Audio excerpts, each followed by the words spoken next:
오늘 하나님이 우리에게 주신 말씀을 보도록 하겠습니다. 하나님이 우리에게 주시는 말씀은 하박국 3장 2절 말씀입니다. 하박국 3장 2절 말씀입니다. 다 찾으셨다면 다 같이 한 목소리로 읽도록 하겠습니다. 하박국 3장 2절입니다. 시작. 여호와여, 내가 주께 대한 소문을 듣고 놀랐나이다. 여호와여, 주는 주의 일을 이 수년 내에 부응하게 하옵소서. 이 수년 내에 나타내시옵소서. 진노 중에라도 긍휼을 잊지 마옵소서. 아멘. 할렐루야. 이곳에 모인 여러분을 주님의 이름으로 환영하고 축복합니다. 저는 오늘 이 시간 이 하박국 3장 2절 말씀을 중심으로 부흥의 첫 시작이라는 제목으로 하나님 말씀 전하도록 하겠습니다. 우리 다 같이 따라해 주시겠습니까? 부흥의 첫 시작. 네, 감사합니다. 이 말씀에 들어가기 앞서 여러분에게 한 예화를 여러분에게 좀 전해드리고 말씀을 시작하려고 합니다. 이 노르웨이는 200년 전까지만 해도 가장 가난한 나라이고 또 자유가 없으며 또 대부분의 국민들이 문맹률이 높았다고 합니다. 그런데 지금은 인구 비례당 세계에서 가장 부유하고 또 교육 수준이 가장 높고 또 문맹률이 아예 없을 만큼 자유를 가장 많이 누리게 된 나라가 되었습니다. 또한 인구 비례당 선교사를 가장 많이 파송한 나라이기도 하답니다. 이러한 놀라운 변화에는 농장에서 일하던 20살 먹은 평범한 청년인 허그 청년으로부터 시작되었는데요. 어느 날 여느 때와 같이 일을 하고 있었던 이 허그 청년에게 갑자기 모르던 한 사람이 찾아와서 어떠한 책을 선물해 주기 시작했습니다. 그 책을 주면서 이 청년이 이렇게 이야기했습니다.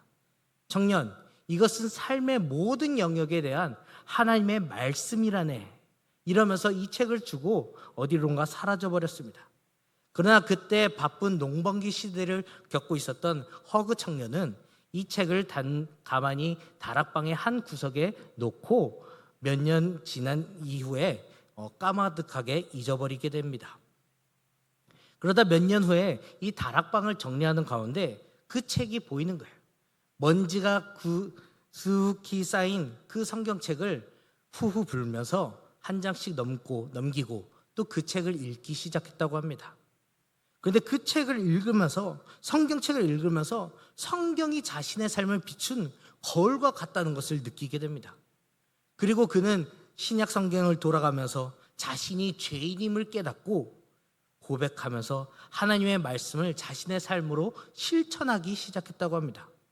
그때부터 이 허그 청년의 삶은 180도 변하게 됩니다. 그는 사람들에게 사회 각 영역에 따라 성경의 말씀을 연구하고 또 가르치면서 전하기 시작했대요. 그의 가르침은 허그가 또 그의 가르침으로 인해서 투옥 생활도 했지만 투옥 생활하는 그 17년의 시간 동안에도 그는 감옥 안에서 계속해서 하나님의 말씀을 연구하고 가르치고 전하기 시작했다고 합니다. 이러한 노력 끝에 놀라운 역사가 일어나기 시작합니다. 한 사람씩 예수님 믿는 사람들이 생겨나기 시작했고 그 감옥에서도 많은 영혼들이 주님 앞에 돌아오기 시작합니다. 그리고 그 감옥에 있었던 죄수들이 다 이제 출소한 이후에도 세계 곳곳, 각 지방 곳곳에서도 하나님의 말씀을 전하게 되고 그로 인해서 노르웨이가 엄청나게도 큰 부흥이 임하기 시작했다고 합니다. 이것은 한 사람에게 임한 말씀의 부흥이 한 개인을 넘어서 한 나라에, 한 복음에 영향이 미치는 것을 볼 수 있습니다. 그래서 사람들은 노르웨이에서 이것을 허그 부흥이라고 불리기도 한답니다. 여러분, 한 사람의 변화로 노르웨이 전체가 변화되면서 부흥되었습니다. 오늘 말씀에서도 이 넬슨 허그라는 청년과 같이 한 사람의 변화가 또 나라를 변화시키고 또 나라를 변화시킴을 통하여서 그 나라가 회복될 수 있는 귀한 시간들을 갖는 시간이 있습니다. 그 청년의 주인공은 바로 오늘 본문 말씀의 주인공인 하박국 선지자입니다. 하박국 선지자를 통하여서 이 당시 남유다는 부흥의 물결이 시작되었고 또 오늘 본문 말씀의 2절 중반절에 수년 내에 부흥케 하옵소서라는 그 기도의 간절한 고백을 통하여서 이 남유다가 변화되기 시작합니다. 그렇다면 오늘 본문 말씀을 통해서 하박국 선지자가 간절히 바라는 그 고백처럼 우리의 삶에, 또 우리 교회 안에, 우리 대한민국 가운데, 아니 온 세계의 모든 열방 가운데 부흥이 임하기 위해서는 과연 어떻게 해야 될까요? 한 가지 포인트로 보기를 원하는데요, 부흥의 첫 시작은 회개입니다. 우리 다 같이 따라해 주시겠습니까? 부흥의 시작은 회개입니다. 네, 감사합니다. 아마 많은 그리스도인들이 좋아하는 말이 부흥이라는 단어이지 않을까 싶습니다. 부흥하다, 부흥되었다, 또 부흥하고 있다처럼 벌써 듣기만 해도 가슴이 뜨거운 것이 이 부흥이라는 단어입니다. 대개 기독교 안에서는 부흥을 두 가지 영역으로 나뉩니다. 첫 번째는 질적 부흥, 즉 영적인 부흥을 이야기하죠. 또 두 번째는 양적 부흥, 수적인 부흥을 원합니다. 그래서 이 부흥에 대해서 이야기할 때는 듣는 이나 전하는 이나 동일하게 공감하고 이해할 수 있게 이 부흥이라는 단어 앞에 땡땡 부흥, 예를 들어 영적 부흥, 수적인 부흥, 이런 것을 붙여야지만 서로가 이제 의도하는 바를 알 수 있습니다. 또 더 나아가 이 부흥이라는 것은 작은 것을 크게 만드는 뜻을 갖기도 합니다. 그래서 아마 현재 한국교회와 우리들이 가장 좋아하는 말이 이 부흥이라는 단어이지 않을까 싶어요. 부흥한다는 것은 많은 사람들을 꿈꾸게 하고 비전을 선포하게 하고 더 나아가 희망을 주기도 합니다.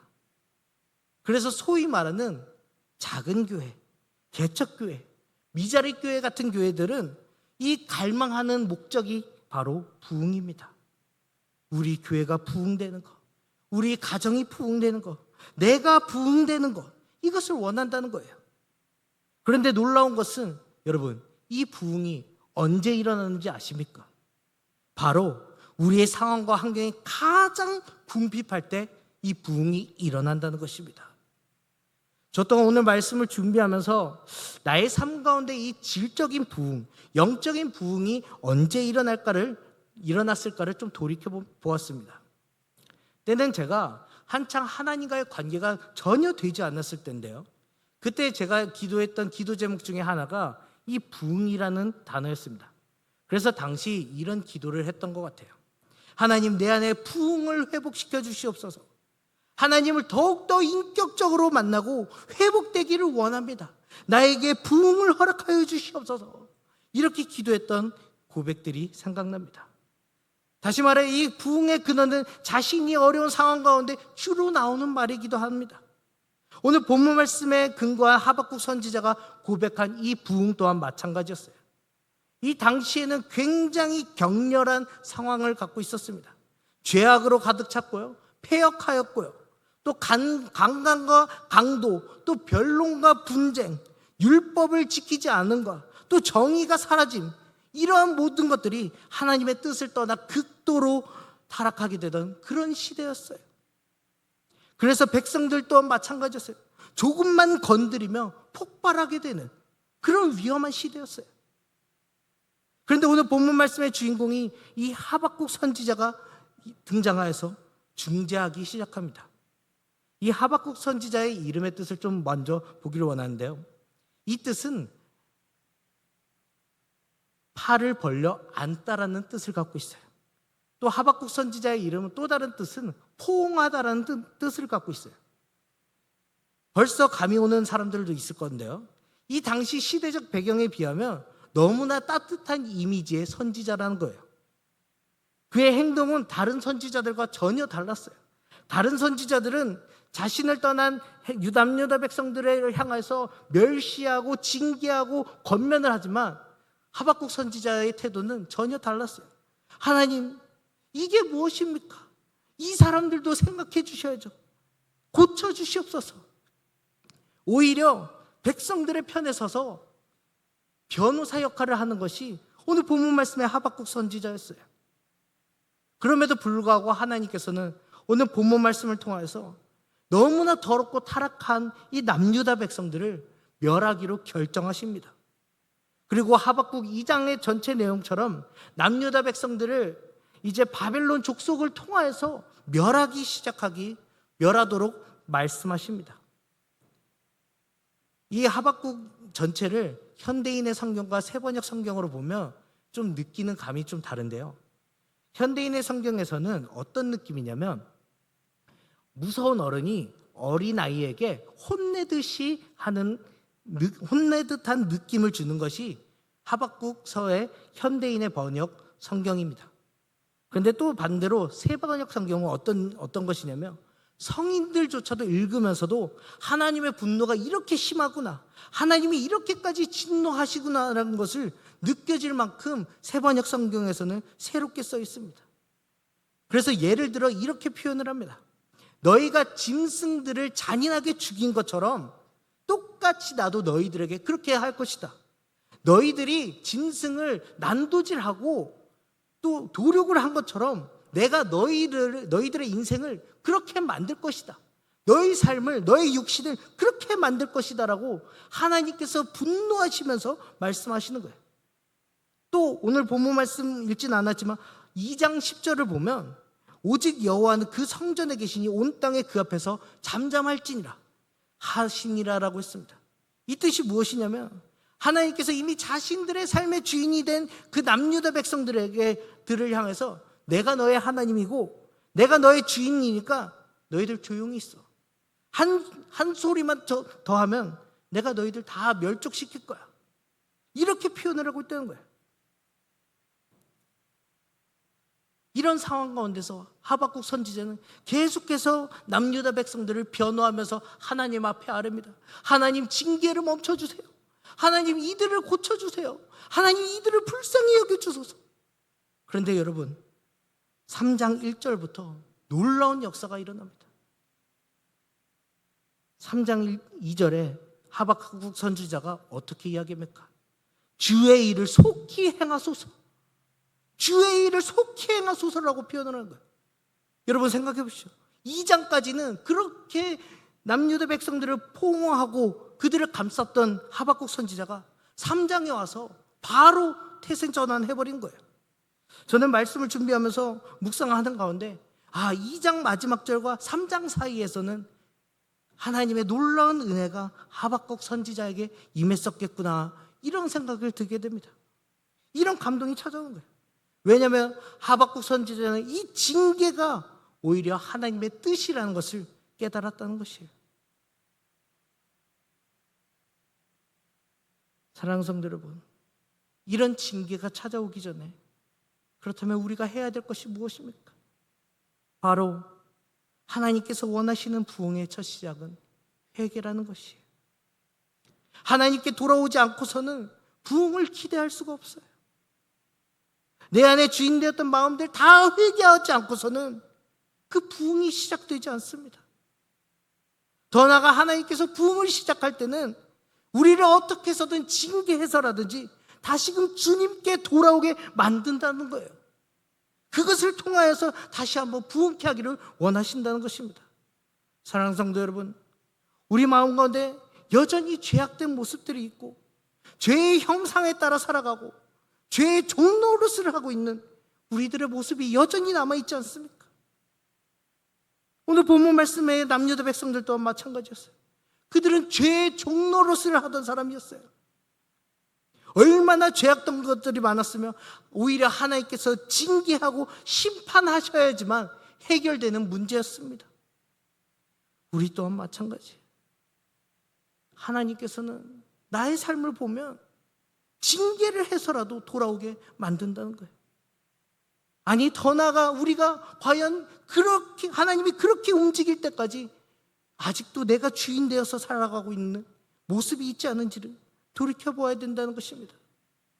심판이 있는 날에는 우리는 죽음에 이를 수가 있어요. 이는 영적인 죽음에서 끝나는 것이 아니라 육적인 죽음에까지도 이룰 수 있는 거예요.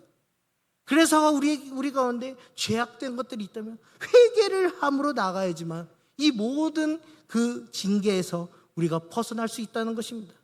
사랑하는 성도 여러분, 2025년 어제 대통령 선거가 이제 잘 마쳤습니다. 아마 우리 가운데 우리가 원하든 원치 않았던 대통령이 선정되었을 텐데 이제 우리가 해야 될 것이 무엇입니까? 온 나라가 이제 회개하며 나가야 돼. 회개하며 나가야 돼. 이전에 잘못되었고 이전에 우리가 나라를 위해 기도하지 않았던 그 모습들 다 회개하고 나가야 돼. 다 회개하고 나가야지만 하나님께서 일하실 그 회복의 시작, 부흥의 시작이 이루어진다는 것입니다. 오늘 이 시간 저 여러분 가운데 나를 위해서, 나의 가정을 위해서, 또 이 나라를 위해서 기도하며 나가길 소망합니다. 하나님, 내가 이 나라를 위해서 기도하지 않았군요. 하나님, 내가 우리 가정을 위해서, 우리 아내를 위해서, 우리 자녀를 위해서, 아니 더 나아가 나를 위해서 기도하지 않았습니다. 하나님 앞에 가까이 가지 못했습니다. 주여 용서하여 주시옵소서. 주여 용서하여 주시옵소서. 내 마음과 내 회복의 영이 다시 임하게 하여 주시옵소서라고 기도하며 나아가는 저 여러분 되길 주님의 이름으로 간절히 축원합니다. 마지막 한 이야기를 여러분에게 전해드리고 말씀을 맺으려고 합니다. 앉으 주시겠어요? 1907년 조선 땅에 놀라운 부흥의 역사가 일어났습니다. 당시 평양 지역에서는 약 700여 명이 열렬한 성도들이 모여서 수양회를 가지기 시작했습니다. 그런데 이 모임에는 사실 별로 그렇게 성령의 역사가 일어나지 않았습니다. 그 집회는 별로 의미 없이 일주일이라는 시간이 흘러버렸어요. 그리고 여느 때와 같이 마지막 저녁 집회인 주일 밤에 평양에 위치한 그 정대현 교회에서 700명 플러스 800명이 더한 1500여 명의 성도들이 모여서 기도하며 나아갔습니다. 그런데 안타깝게도 이 예배도 마찬가지로 마치 노스로 이 천장을 덮어서 기도가 하늘에 상달되지 않는 것처럼 느껴질 만큼 굉장히 딱딱하고 어두운 분위기가 이어졌습니다. 그리고 모든 집회가 다 마치고 다음날 아침 전국 각지에 모인 사람들이 다 자기가 속한 그 교회로 가기 위해서 떠날 채비를 했을 때 갑자기 그 수많은 사람들 가운데 한 사람이 일어서게 됩니다. 한 사람이 일어서면서 눈물을 흘리는 거예요. 그러자 시선이 그에게 집중됩니다. 그의 표정은 눈에는 눈물이 흐르고 있었고 얼굴은 침통한 표정이었어요. 그리고 그 청년이 일어서서 이렇게 이야기합니다. 여러분, 저는 아간입니다. 이 집회는 나 때문에 하나님께서 축복을 주실 수도 없었어요. 또 나 때문에 성령의 역사가 없었습니다. 사실 저는 1년 전에 내 친구 중 한 사람이 죽을 때 나를 자기 집으로 불러 이런 고백을 했습니다.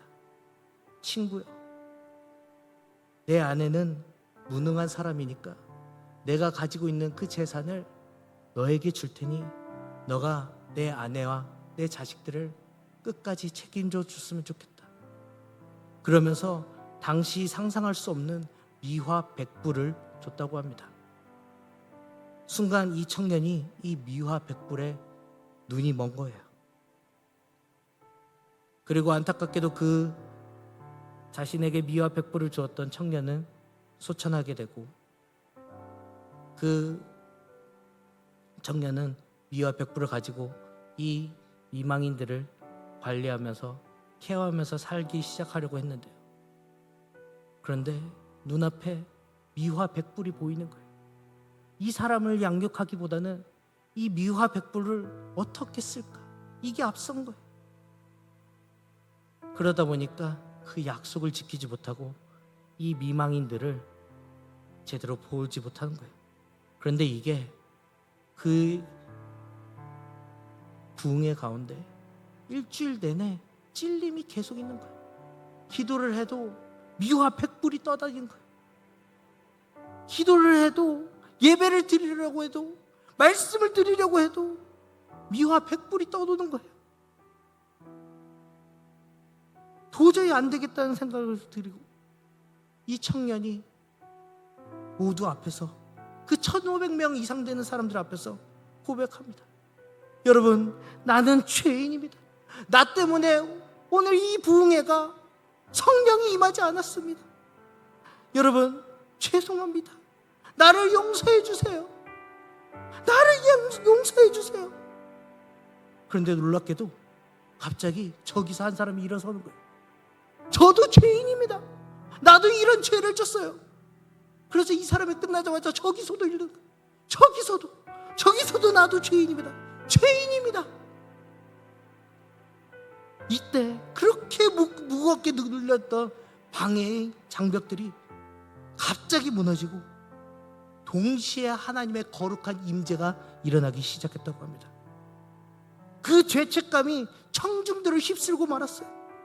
그날 다시 저녁 집회가 시작됩니다. 무려 저녁 7시에 시작했던 그 집회가 새벽 2시가 될 때까지 끝나지가 않은 거예요. 그동안 많은 교인들이 일어나면서 울면서 자기의 죄를 회개해요. 회개하면서 용서를 구합니다.